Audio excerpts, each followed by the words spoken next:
Hello, আসসালামু আলাইকুম। কেমন আছেন আপনারা? আমি অনেক অসুস্থ, আমার জন্য দোয়া করবেন। কয়দিন থেকে সর্দি, জ্বর আর অ্যাজমায় ভুগতেছি। আমার প্রচণ্ড কষ্ট হচ্ছে নিঃশ্বাস নিতে, আমার শ্বাসকষ্ট।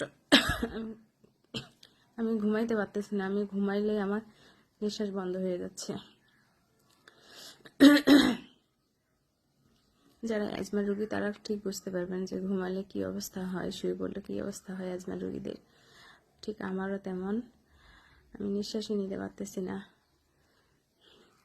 তবে আমার একটা অভ্যেস আছে, সেটা হচ্ছে আমি একা থাকি আর কিছু থেকে গুনগুন করে একটু গান গাই বা অন্য কিছু বলি, কিছু একটা করি।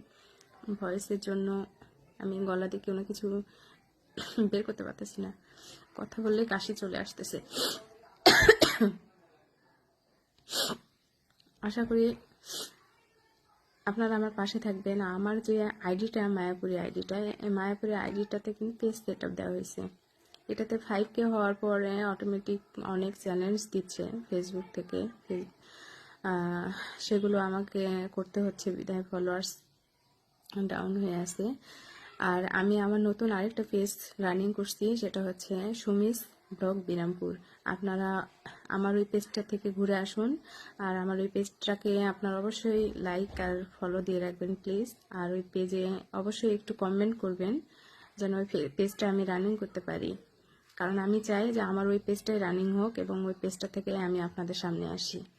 আর আমি আমার ওই পেজটা থেকে আমি আমার ন্যাচারাল আমার সব কিছুই আপনাদের সঙ্গে শেয়ার করব। আমার ফেস সোয়াব এগুলো বন্ধ রাখার ইচ্ছে ছিল, তো যাই হোক আমি চেষ্টা করব যতটুকু করা যায়।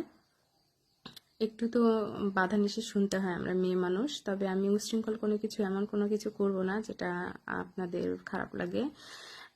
আর আরেকটা কথা ভাইয়া আপুরা, সেটা হচ্ছে আমরা যারা ফেস শো আপ করে একটু নিজেদের হচ্ছে ইচ্ছেগুলোকে বা প্রতিভাগুলোকে একটু যদি প্রকাশ করি, আপনাদের যদি দেখতে ভালো না লাগে প্লিজ আপনারা ইগনোর করে চলে যাবেন, কিন্তু বাজে কোনো কমেন্ট করবেন না। কারণ আপনাদের একটা বাজে কমেন্টের জন্য একজন ক্রিয়েটরের, মানে একজন যে ফেস শো আপ করে, তার মানসিক অবস্থা কিন্তু অনেক খারাপ হয়ে যায়।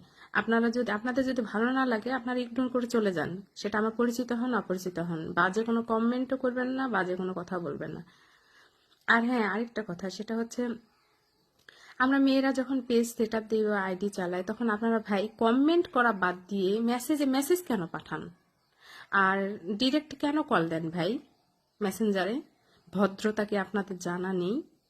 আপনারা যদি সত্যি ভদ্র হয়ে থাকেন তাহলে তো অবশ্যই লাইক কমেন্টে আসবেন। মেসেঞ্জারে কি, মেসেঞ্জারে কেন আপনারা বিনা পারমিশনে কল দেন? একটা মানুষকে কেন ডিস্টার্ব করেন এভাবে? সেটা আমি আমি আমাকে দিয়ে বলতেছি না, অনেক কাপুরা আছে তারা পেজ সেট আপ দিয়ে পেজ চালায়, এই প্রবলেমটা ফেস করে আমার মনে হচ্ছে। প্লিজ দয়া করে আপনারা কেউ মেসেঞ্জারে কল দিবেন না। যারা কল দিবেন তাদের আসলে আমি রাখবো না, আমার আইডি থেকে ব্লক করে রাখবো। আপনারা মেসেজ করতে পারেন, অবশ্যই করতে পারেন, সাজেস্ট দিতে পারেন, ভালো মন্দ হাই হ্যালো করতে পারেন, কিন্তু আপনারা লাইক কমেন্টে যারা না গিয়ে একবারও, আপনাদের যারা আমাকে মেসেজ করছেন, আমি আপনাদের কারো মধ্যে একবারও দেখিনি যে হচ্ছে লাইক কমেন্টে আসছেন। তাহলে মেসেজে কেন আসেন? মুখোশধারী ভদ্রতা দেখানোর জন্য?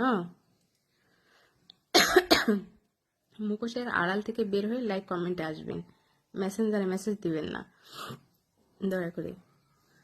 আর যারা আমার ভালোবাসার, অবিরাম ভালোবাসার মানুষ, তারা অবশ্যই আমার পাশে থাকবেন। আমার পেজটাকে অবশ্যই ফলো, লাইকে ভরিয়ে দিবেন, আর ভালো করে কিছু হলে শেয়ার দিয়ে দিবেন। আজকে আর বেশি কথা বলবো না, কারণ আমি অনেক অসুস্থ, কথা বলতে গেলে কাশি আসতেছে। সবার দীর্ঘায়ু আর সুস্থতা কামনা করে আমি এখানে শেষ করতেছি। ভালো থাকবেন সকলে। আসসালামু আলাইকুম।